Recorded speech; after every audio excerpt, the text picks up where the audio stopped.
ጉዟችን እንደተለመደው በዳዕዋና በቁርአን ነው የምንጓዘው።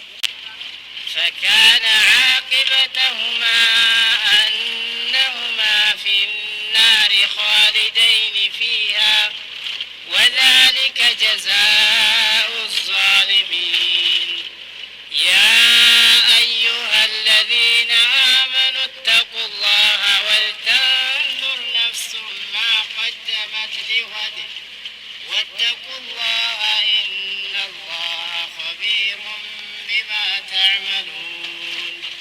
ሁሉም አጅር ማግኘት አለበትና محمد عبد.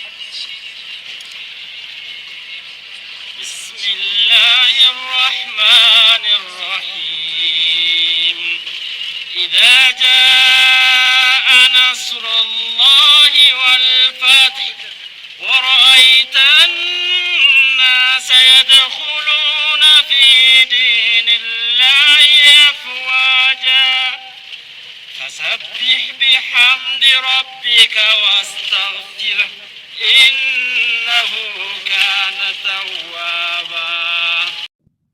ስንሞትም የመጀመሪያ ቅድም እንደተጠየቀው የምንጠየቀው መጀመሪያ ሶላት እንጠየቃለን። ሶላታችን የተስተካከለ ከሆነ ወደ ጾሙ፣ ወደ ዘካው፣ ወደ ተለያየ ኸይሩ ይገባል። ሶላታችን ካልተስተካከለ ከለለን ሌላው ስራ አይታይም፣ እንዳለ ፋይሉ ይዘጋና ወደ ጀሃነም መሄድ ነው የሚሆነው ማለት ነው። ከባድ ነገር ነው፣ ቀላል አይደለም። ረሱል አለይሂ ሰላቱ ወሰላም ያ ፋጢማ ብለው ልጃቸውን እየጠሩ ጎራ ላይ ወጥተው ልክ እየጮሁ ወደ እስልምና ሲጣሩ ነበር፣ ሰዎች እብድ እስከሚሏቸው ድረስ ማለት ነው። አሳሳቢ ስለሆነ ነው፣ ቀላል ነገር አይደለም አኺራ ብሎ ማለት። ከዚህ ስንሄድ የሚከተለን ስራችን ብቻ ነው። ሁሉም ይመለሳል፣ ቤተሰብም ይመለሳል፣ አልቅሶ ይመለሳል። እዚህ ቁጭ ብሎ መብላ መጠጣ የዛን ቀን እንኳን ጦም የሚውል የለም ላንተ ብሎ ስራህ ብቻ ነው ተከትሎ የሚሄደው። ያኔ እኛን የሚጠይቁን መላእክቶች ሲመጡ ከጭንቅላት ሲመጡ ጾምህ ነው የሚከላከለው፣ ከግርህ ጋር ሲመጡ ሶላትህ ነው የሚከላከለው፣ ከቀኝ ከግራ ሲመጡ በኸይር ያዘዝከው ከመጥፎ የከለከልከው ነው እዛ ቦታ ላይ ዘበኛ የሚሆኑት። አንተን መላእክቶቹ እንዳይነኩህ የሚከላከሉ ዘበኛ አላህ የሚያደርግልህ እዚህ ዱንያ ላይ የሰራናት ስራ ብቻ ናት። ስለዚህ ይህን ነገር ጠበቅ አድርገን ሶላታችን መስገድ አለብን። ሌላው ኢማማችን የጠቀሱት ነገር አለ ኹጥባ ላይ በደንብ ተርኪዝ አድርገው የተናገሩት ህሜት የሚባል ነገር ማዳረስ ማቀራቀር የሚባለው ነገር ማለት ነው።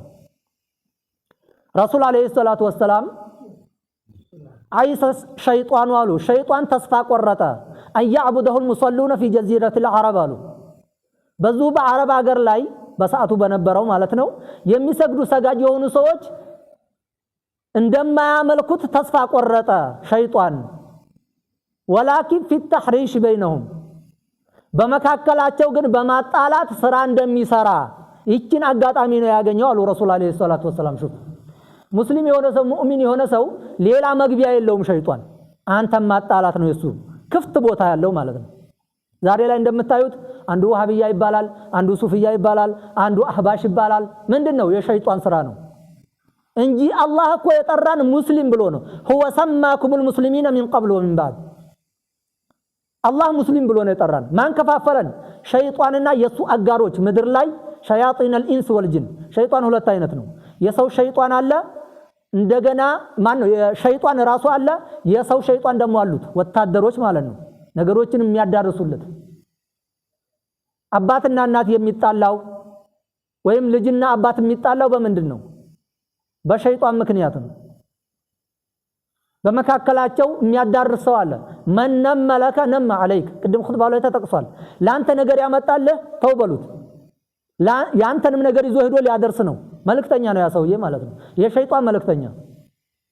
ላንተ ብቻ አይደለም የሚያመጣው፣ ያንተንም ኢንፎርሜሽን ጠብቶ ለሌላ ያደርሳል ማለት ነው።